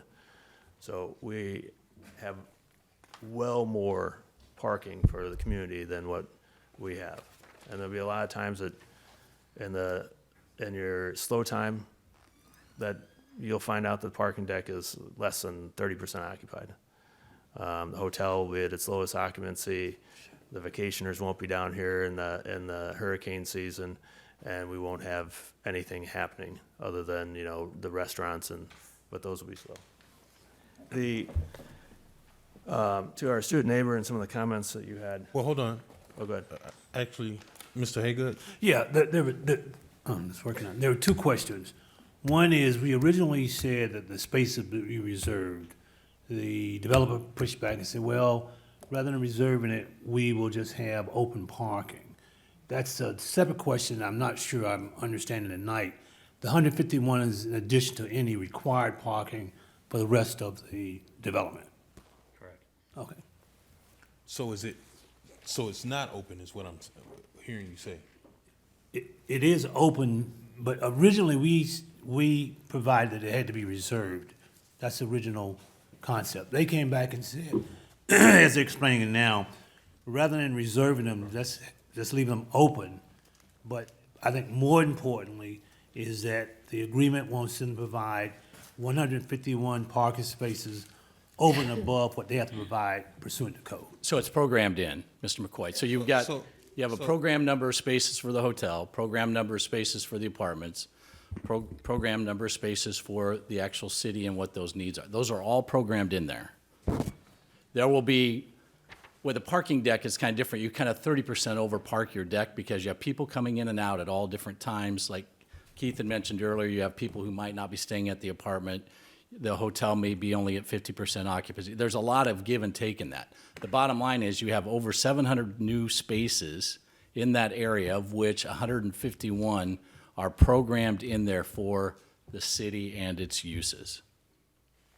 That's the only way we really can come at it and address it, is to program it in that way. Okay. If you're saying we should maybe look at designating one floor of those, No, or no, like. no, so I guess if, it seems like I'm hearing it different. So Mr. Haygood, are you saying that they're required to have 151 in addition to what the code requires? Yes. Yes. But that's different than saying you're holding 151 for public access. Well, the problem again was we said reserved parking spaces, and they came back as he explained now, that to do that, you are going to, why not just leave the parking open? And you have 100, so you are sure there's gonna be sufficient parking according to code over and above. Okay, so that's a better explanation than Yeah, say it's being- what I said programming, we programmed out what we need and then the addition of what the city needs. So that is all programmed into the parking. To answer the earlier question about Keith's comment on the 6 million, of course, that's gonna be up for debate as we move forward, but one of the things that helps us from the construction of that deck is that our foundations and a lot of the needs for the building are built into that deck as well, so it helps to spread those costs. So I just wanted to address the young lady's question over there about it being 3 million versus 6 million. The current requirement, Mr. Haygood, or perhaps Mr. Evans, on height, would you recall? I'm sorry? Do you recall our current requirement on height? Project is in the downtown area, so that has a height limitation of 4 to 6 stories, depending on your contribution to public space. So it's six stories is the limit currently. So this will be a zoning change, or? This project is site plan approval, comprehensive plan amendment, zoning amendment, and request for abandonment of right-of-ways. And they, of course, would submit all of that to the development services. And then the final plan, as approved by city council, would then get attached to this agreement. Okay, that's it. Thank you. All right. Any other questions or comments? I would just add that as far as the parking, by not reserving the spaces, it actually helps the city, because now you have access to all of the spaces. We're not just saying, well, you only had 151, but there's a big event on the beach or at the Ocean Walk Mall, you can't have anymore. Anything that's open, you have the first 151, anything open after that, you can use. Anyone can use. And so if we don't have anyone in the building and all 750 spots and the 18 spots on the surface parking, that's all available anytime. So you're including those who would be residents and hotel guests if it's full because of the public? They wouldn't have anywhere to park? Or There's a possibility that if there's an event, that could happen. We don't have reserved parking for the hotel or the apartments. They're not, if they want to buy their parking, I suppose, or pay a premium to have a reserved spot, but we have to maintain a minimum of 151. We know we're not going to have a full building. You just don't have 100% occupancy year-round. So there's ebb and flow. People come in at night, park overnight for the hotel. They're out in the morning. They're off playing golf, shopping, whatever. They're at the beach. There's just that's that overparking matrix. But the point is we have well more than what we need, and we're happy to share that with the community. We want more people coming in, and hopefully maybe they'll come to our restaurants or see our rooftop and then spread the word and help, if our hotel is filled, that'd be great, and that means all the other hotels will be filled. Because we want to keep everyone here in Riviera Beach and not let them leak out to other communities. All right, any other questions, comments? Madam Chair, Go ahead. you said 6 years for the parking to the agreement for that. A maximum of it's 2 years for them to get their development orders and close on their construction loan, and then 4 years to complete the construction. So is there any way we can shorten the time frame and incentivize with expediting permitting or something like that? Because 6 years seems like a long time to be able to get this project going. I would love to have expedited permitting. Also, if it takes us 6 years to build this, the cost burden on it, you know, we want to build this as fast as possible because we're burning construction interest from day one. Plus, we already have a substantial amount invested into the work that you see here. Okay, I mean, we can move forward in terms of contracting with this project. I think that the city's beach needs a signature project. So, but I think that some of the issues may come in terms of the zoning changes and height restrictions and that type of thing. But in the meantime, I think that turning it into a parking for the beach is something that we can expedite. All right. And Mr. also, Lawson? the original RFP was for 20 stories. That was awarded to our group. So this is, now we are making a change. We'd like to see 30 because the size and scope and the amount of parking that we're providing for the city, we need to try to balance out the overall return. All right, Mr. Lawson, did Thank you you. have any questions or comments? Yeah, Madam Chair, I'm just excited for us to begin the negotiations and discussion. So, moving forward with what we need to do to get this done as quickly as possible. I agree with Councilwoman Lanier's ideas of expediting permitting and seeing what we can actually get done with a possible 20, 30-story, whatever building we need to. Lake Park, as stated before by one of our speakers, did just approve a complex. Marina Grand, Ms. Larson, is 26 stories. So right now, I think this is something that we can get moving with and start to really look and bring to fruition, so. All right. I'd only add one thing, and that's if anyone's concerned about the cost of the parking from if the city did it yourselves or we do it, obviously we can help absorb the cost by the other components in the building. We maintain that parking. So the nice thing about that public parking is you don't have any cost on an ongoing basis to maintain that or make capital improvements to it. And hold those reserves, nor do you have to pay the carrying costs from the mortgage interest. So just something to consider of, you know, the value of this to the city. I appreciate your vote of support. And I was just looking at the parking rates in West Palm at the Banyan Parking Garage. And just throwing some numbers out there, it's 2 hours for the first 2 hours, it's $1. And then each additional hour is $1, and 24 hours is $10. So our prices, the prices that we would have seems to be a little higher, much, much higher. But I'm sure we'll be able to, you'll figure that out once we get down the road. But Don't hold me to this, but I thought at the beginning of the year, West Palm raised their rates. well, this is what's off of their website right now, unless they haven't updated it. That's possible. Okay, I don't know. I'm just saying what's there. I saw a news article, but regardless, again, that's the maximum. We're only Right, gonna I know, charge I what the market understand. will bear because we don't want the building to be empty. We need to cover our costs. And Appreciate it. Madam Chair, I just wanted to say that I think that this project could put the city on the map and to move forward with this. And the magnitude of $200 million and the developers not begging us for the money is a refreshing, very refreshing to move forward. Yeah, I think it's a beautiful project. Kind of, sort of reminds me of the Amrit, having that same type of luxurious look to it. So I would certainly be in support of it. Obviously, there's a lot of things that have to be done before it actually happens, but I'm taking the information in tonight and look forward to hearing the additional information later on. All right, that's it, Mr. Evans? Yes, Madam Chair. All right, thank you. Congratulations, Mr. Henry.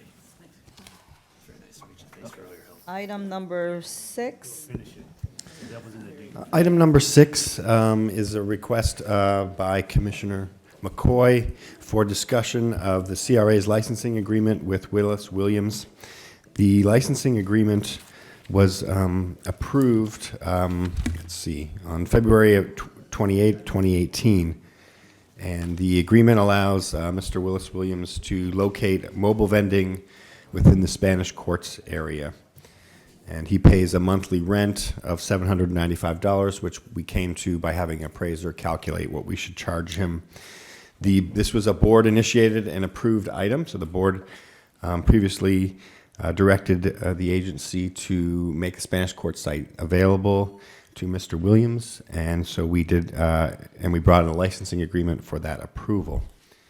And so with that, I will turn the conversation over to Mr. McCoy, who's requested this. We did add to the agenda the various agreements, memorandums that were passed previously. His current contract is month to month. Thank you.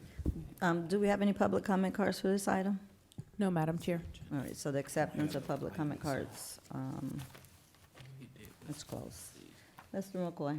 Mr. Evans, so just in your intro, you said the board gave the CRA approval to enter into this licensing agreement?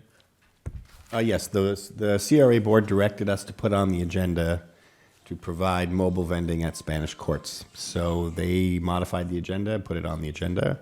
They directed us then to bring back an agreement with Mr. Willis Williams, and he was amenable to doing that. So we wanted to identify how much to charge, so we had an appraiser come up with the amount.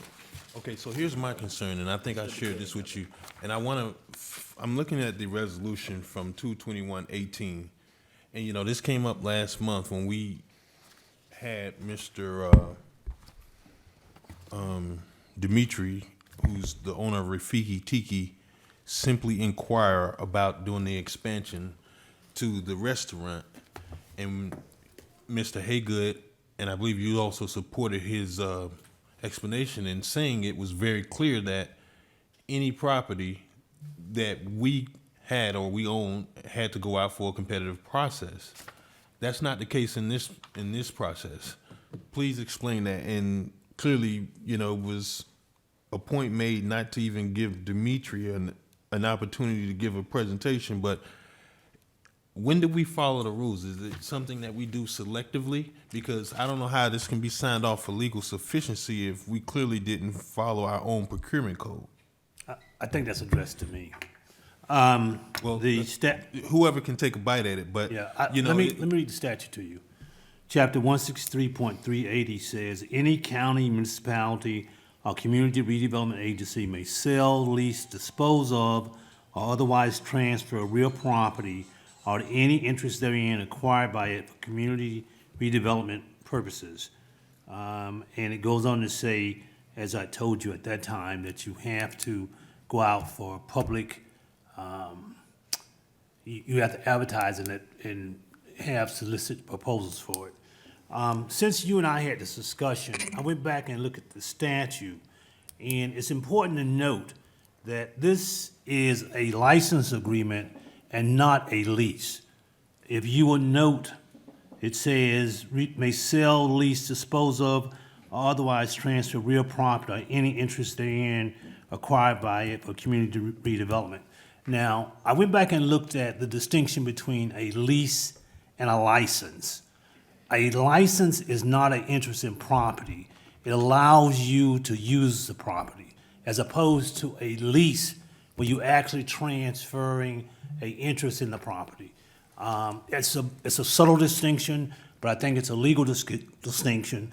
The other basis was the lease we have, Mr. Williams, is not on a month-to-month basis. It was a short-term lease. It was understood it was going to be for a short-term period. He didn't make any substantial improvements. If Dimitri wanted to come in to lease the property, there were going to be some substantial improvements he had to make, and it was going to be for a longer term. You unfortunately in law, it's all not black and white. oh, And well, it's clear in Riviera Beach it's not black and white neither. There's a section in the middle called the gray area, and I think that's where we are now. But you said that the license agreement that you look back and what are you looking at? Black Law's definition or Black Law Dictionary? Yes. On license agreement. The difference between a license agreement and a lease agreement. But in essence, the license agreement does the same thing. I'm telling you that Legally, it doesn't. Let me finish. Yes, sir. The license agreement does the same thing as a lease agreement when it comes to occupying of space. You using the property. It's a distinction. It's subtle, but it is a legal distinction. So so even, I guess, in the case of Mr. Dimitri, we wouldn't be able to even entertain that because you're saying that there's going to be improvements which wouldn't be captured under a license agreement? No. A license agreement is just for the use of the property. It's typically short-term. You don't have an interest in the property. It's a matter of you using the property. And I acknowledge you it's a subtle distinction, but it is a distinction, a legal distinction. So, and it was proffered that way as a license agreement simply because there was no leasehold improvements? Well, no, we also, it was actually a use of the property. For instance, the other example I will give you are the concessionaires down at the marina. The kiosks. Those are all license agreements. Those are not leases. And you have the option, even with that, it's on 30 days' notice.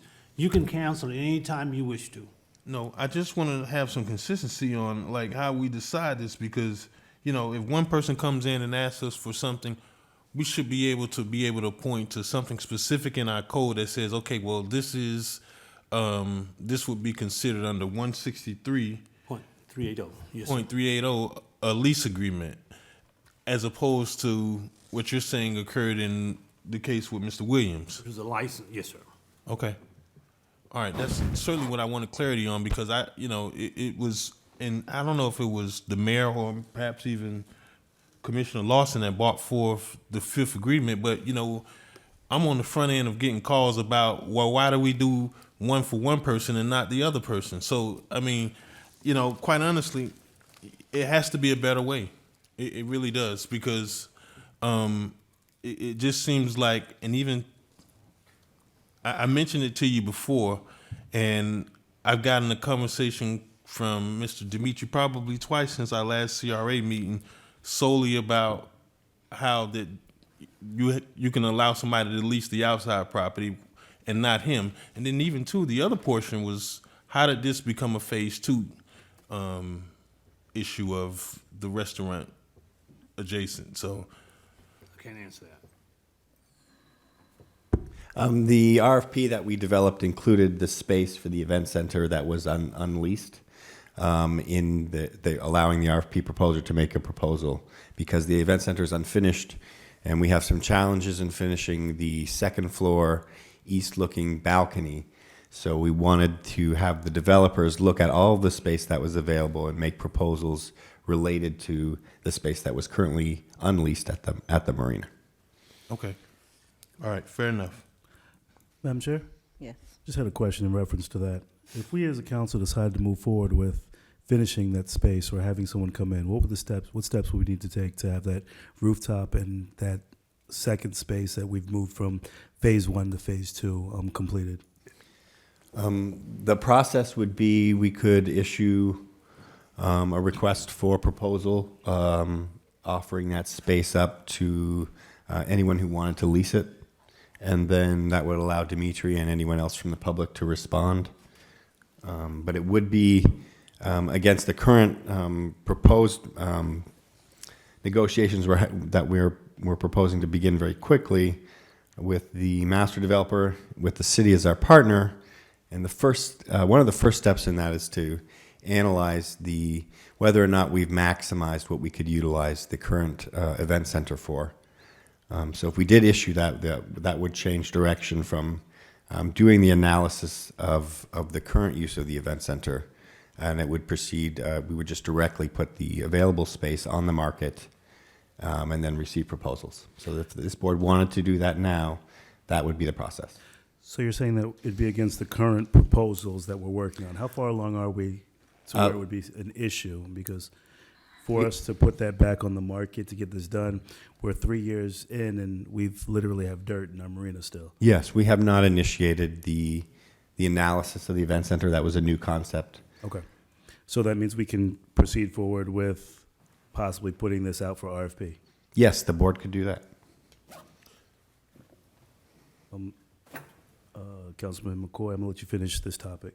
Well, so, Madam Chair, so if that's true, Mr. Evans, are you saying that that portion can be removed from the scope of the Phase 2 RFP?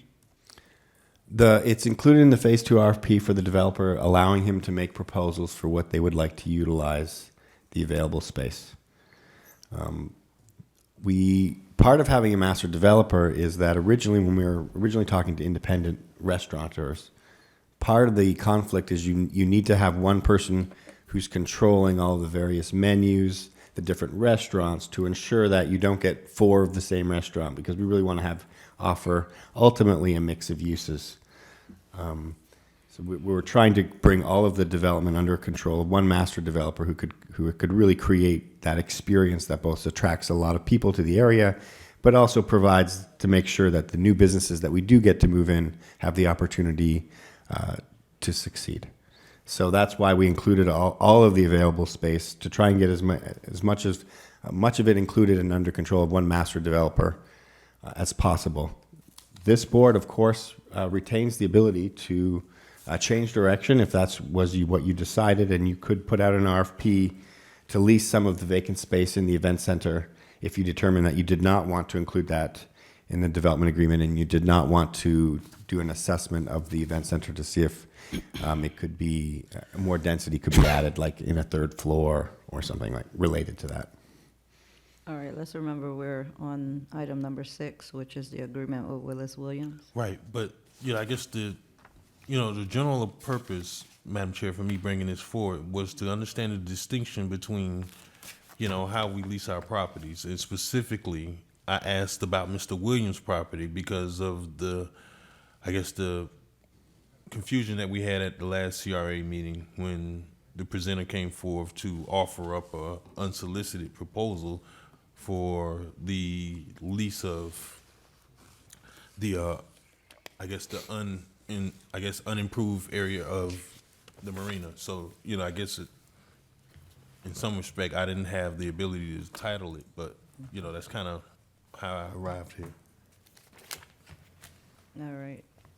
So are we finished with this one? Well, I just would ask, I don't want to, I'm glad you provided that clarity. What I don't want to do is kind of interpose on, the RFP in that process. I'm certainly open, but, I'm glad you clarified it. I do have some other questions regarding where we are on Phase 2, because I do have a couple of suggestions that I want the members. Can we do that during your comment time? Yes. Okay.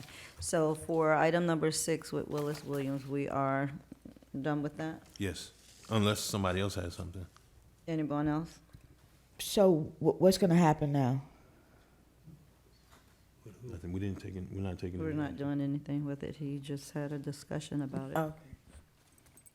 All right, so that's the end of number 6. No public comment, you said, right? No public comment? Cards? No, Madam Chair. All right, item number 7, items tabled.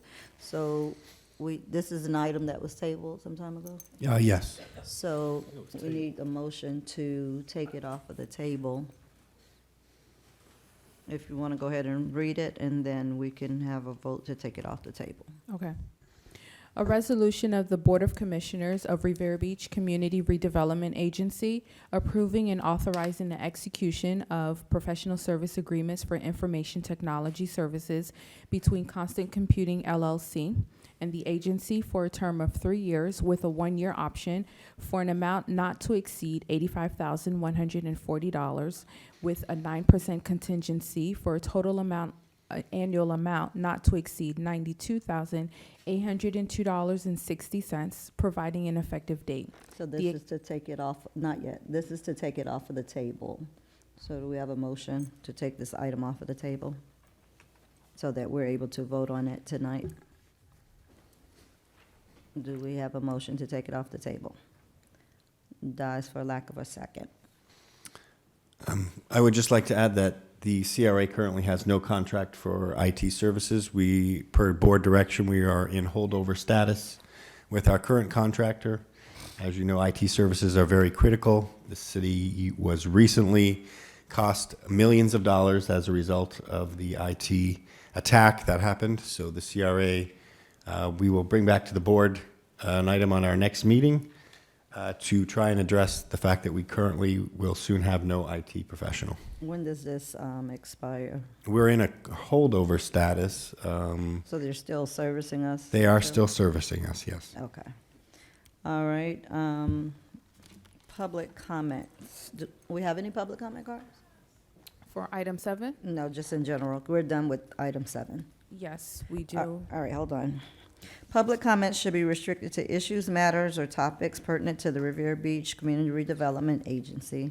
Please be reminded that the CRA Board of Commissioners has adopted rules of decorum governing public conduct during our official meetings, which has been posted at the entrance of the council chambers.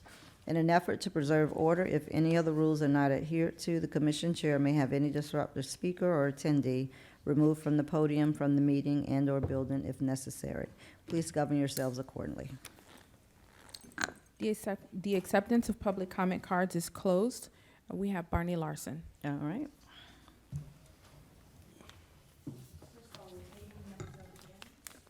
It did not pass to bring it off the table. Onward, Bonnie Larson. The one thing, when he was Start the talking clock, about, please. what? Go ahead. Oh, the thing he was talking about, parking in the hotel, resort, whatever, they kept saying, oh, no, it's to your benefit that we don't number those parking lots 151, or we don't. No, it's not, because we'll never know if we have the 151. We will never know. And how will those people going in, let's say they're a hotel, they're renting there in the hotel, how do they use the parking? Ours have to be metered. So that didn't make sense when he said no open parking. That didn't make sense. The other thing he did not address was he said they have a conference center. You get thousands of people at a conference, so where are they going to park? Okay, he didn't mention that, and we didn't ask. So we need to ask a lot of questions. And also, it was just up for discussion, but when we came to the end, everybody commented whether they liked it or not. That's the same as if you took a vote. So I think we need to be careful about that. If it's up for discussion, no one say how they feel about it, because that negates the whole up for discussion thing. All right, getting back to those other properties, Gerald Properties, you know that is Viking, right? Because Viking has 4 or 5 maybe names that they go under. Viking is one of them. Excuse me, Courtney Elizabeth and Gerald Properties. Gerald Properties was the name they put on this, where they want to sell the property. And also, they told us in a meeting that they didn't know why Viking wanted that, Viking, Gerald Properties, wanted that parcel given to them when we abandoned the old 13th Street. Yeah, we knew why. So why aren't we? I'm just upset that the public is not having access to the information. That's been in the work for several years. But we said, oh no, we don't know. We don't know why, and that's really bothering me. Also, things that are on them, if they make it to the agenda, they have to be ready. We can't have these. Oh, we made a mistake, or we have to adjust that or this. No, it needs to come here in its final, not a final form, but as close as possible. All the information should be correct before it comes here. We shouldn't have all these changes. They did the appraisal on that property. Getting back to that, they did appraisal, say, of that Gerald Properties of Marina Marine. That's not in the marina. So if you're doing an appraisal of a property, it's got to be apples to apples, not apples to oranges. Also, Mr. Scott Evans, this is for you. Our clean and safe people, I know it's always said that they power wash buildings and things. They need to power wash the Dairy Bell. It's got about that much soot on it. And we're potentially getting fined for not power washing our house? Wait a minute here. That's the worst. That building really needs to be power washed. And Mr. McCoy, you asked if anything was going to be done with it. Could you slap a coat of paint on it or something? I mean, the residents are getting fined for these things. And here, CRA and the city properties need to be the best looking properties in town. Also, we have a lot of new signs going up on telephone poles. Every day I come out and I look at junk cars, good prices, mattresses for sale over here. We need to get rid of those signs. That tells you something about the community. Thank you. Thank you. Are there any, you said that was the only one? Yes, Madam Chair. All right. Report of the executive director. I have nothing. I'm sorry, did you have any answers to it, if there were questions? We will certainly power wash that building. All right. Report from you. Do you have one? No additional items for the board? Report of the general counsel. I have no additional items. Discussion of the board. We will start with Ms. Lanier. I just wanted to say that I am looking forward to the townhouse project with the CDC, with Ms. Jenkins. And I'm hoping that you guys expeditiously move this forward as much as you can to be able to see this to fruition. I know that it takes time, but I also know that it can be done in an expeditious manner. So I'm looking forward to that, and hoping that we can do additional projects like that. Those are the kind of projects that I want to see in the city. Monuments and fountains are fine, but we need to be able to provide affordable housing and provide housing for people in this city. Thank you. All right, Mr. Lawson. Thank you, Madam Chair. Mr. Andre, if you could give us an update on the status of the Dairy Belt project and where we are. I wanted to see where we stood with trying to get this project completed. Sure. As far as the improvements to the interior of the building, we've identified a contractor to do some of the work in the inside of the building. They've gotten initial permitting applications for us to sign. We've signed those. They will be submitting that, and we did also get the access to the electricity, so the demo portion of that work can be done. So we're moving. There was a little slow period there, mostly because of the holidays. But now that we've gotten past that, we're moving full steam ahead. Do we have a time frame on when we can get a completion on that project? As far as the completion of the interior of the building, I want to say 90 days. Okay. Yes. Thank you, sir. Mm-hmm.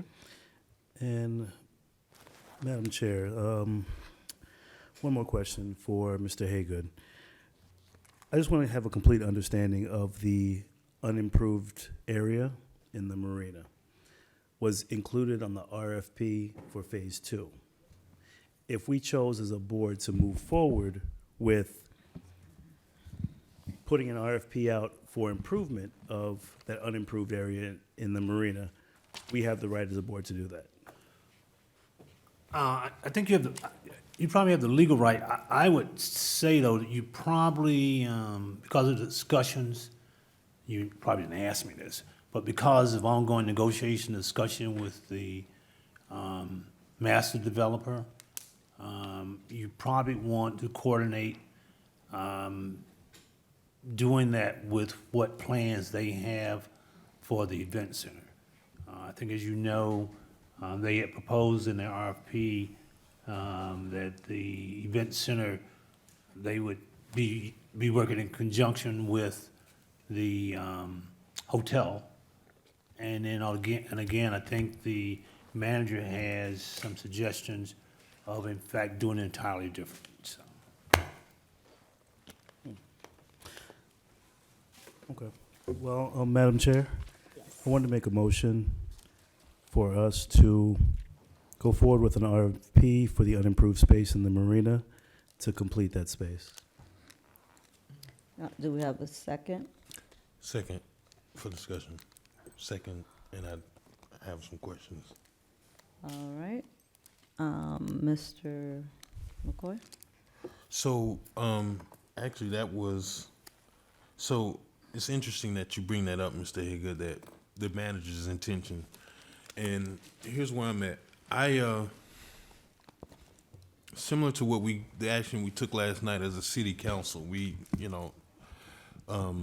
appointed one of us as a member on a committee, which is a evaluation committee for audit services on the city side. And I hear a lot about what happens between the two, the CRA and the city as it pertains to phase two, and my recommendation, I guess prior to even hearing the motion, was going to be that we also appoint someone to serve as a member of this joint work team, because so often we get roundabout mentionings of things that are being proposed and it never really comes to us. It's almost like you hear it indirectly. So, I certainly don't have a problem with, exploring the idea of putting out marina removing that from the phase two scope, but I would certainly like to see if we have a standing member on whatever this work team is that goes out and meets between the city and the CRA, because, again, it was October that we first made a motion to begin negotiations. We didn't see that item back until December. So, again, I'll say this like I mentioned before, we're term limited. I would like to see that we make some substantial progress before our term is over. And I would think that only happens if we have somebody that has a vested interest of being elected at having a seat at the table, so we understand on a regular and routinely as to what's going on, as opposed to somebody in a roundabout way saying the manager has some plans about it. Now, I know that there was some discussion that was brought up in a workshop, but I think from a planning perspective and day-to-day, I would like to see that there's an elected member of the body participating in those discussions on a regular and can report back routinely. I think that if the board selected someone to participate in the joint work team, that would be great for the process. There's no changes that have happened apart from what was shared with every board member, every council member during our one-on-one meetings. So there is no changes that have happened since then that you should know about.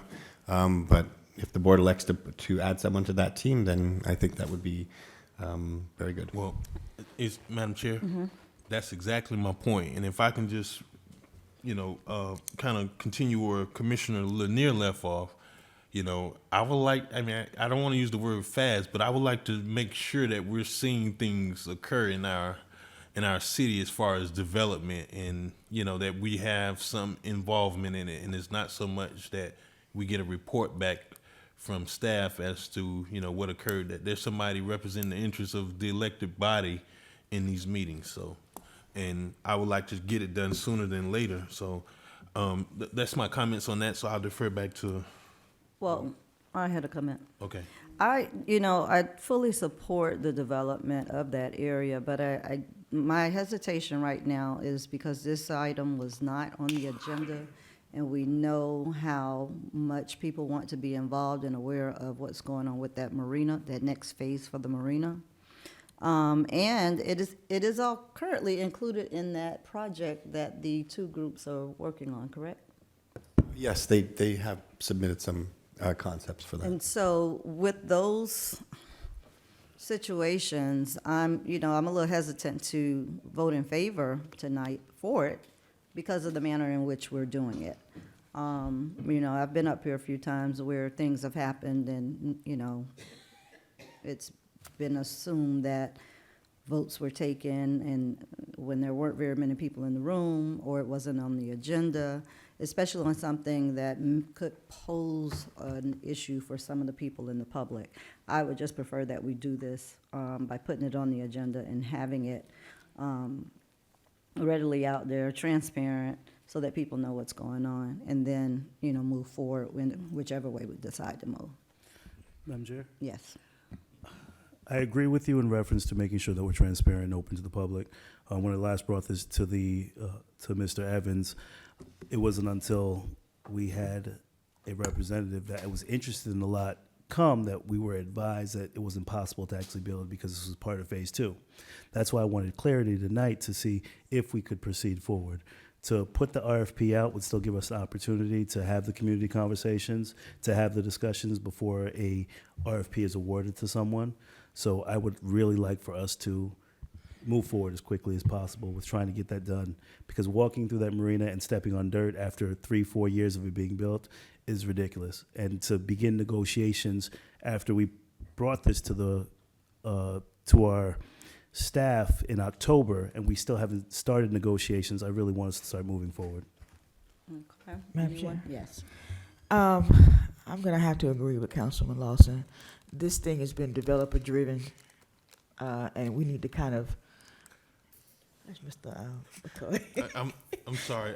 It's not me. Go ahead. It's not me. It's, Commissioner. it's been developer-driven, and I think that we need to try and maintain some, or at least insert ourselves back into this process. Second of all, I do agree with the fact that we do need to have someone from one of our colleagues to sit on that team, and we can bring that back to the council, bring that back to our CRA meeting at our next meeting, so that we can appoint someone from us on the dais. But I do agree with moving forward with the RFP, so that we can have some control in this process. Do we have anyone in the audience that would like to put in a public comment card for this item, being that it wasn't on the agenda? This would be the time to do so, only about what we're talking about now, nothing else. All right. Any other comments? Madam Chair, just to follow up, I wholeheartedly agree with Councilman McCoy sentiments of having someone from the dais sit on that board and be a part of that joint negotiation so that they can be kept abreast of what's going on and hold everyone accountable. Okay. Madam Clerk? Just to clarify, we would like us to bring back as an agenda item on the next meeting, an item to appoint a board member to the joint work team. Well, we're voting on the RFP for the unfinished space of Phase 2, and then that is also a request that Councilman McCoy did make as well. So you have the motion written down, or understand what he's saying? It is? No. Okay, write down what he's saying. What's your motion again? Okay. He's going to say it again for you. Okay. Okay. I would like to make a motion to put out an RFP for the unfinished space in the marina, to have that completed and removed from the Phase 2 discussions. All right, does that second still stand? Second. Okay. Mr. McCoy, second.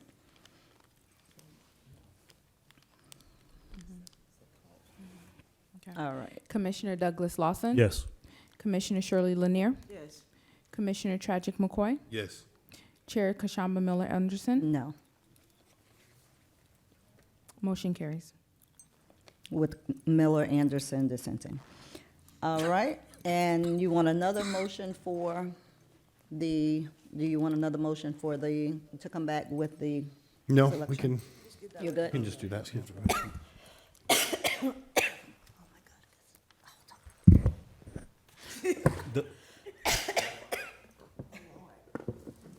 Nobody's trying to help me, I'm dying. Take out that leather jacket. Uh-huh. Charles, you about to get your chair? You see, Go ahead, You sick McCoy. too? Do your comments, please. Okay. Yes, I think everything I was gonna say was already captured, and I was gonna suggest that we bring it back so we can certainly have our vice chair here, because I want to make sure that we all get an opportunity to have a discussion on what that, I guess, appointee looks like for the joint work team. So that's all I have. So your comments you had earlier? Yeah, I was gonna actually bring that item, but Mr. Evans said he has enough to go back with.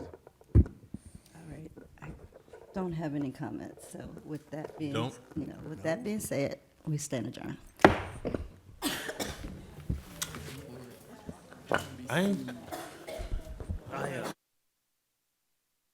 Mike, y'all, they should have been in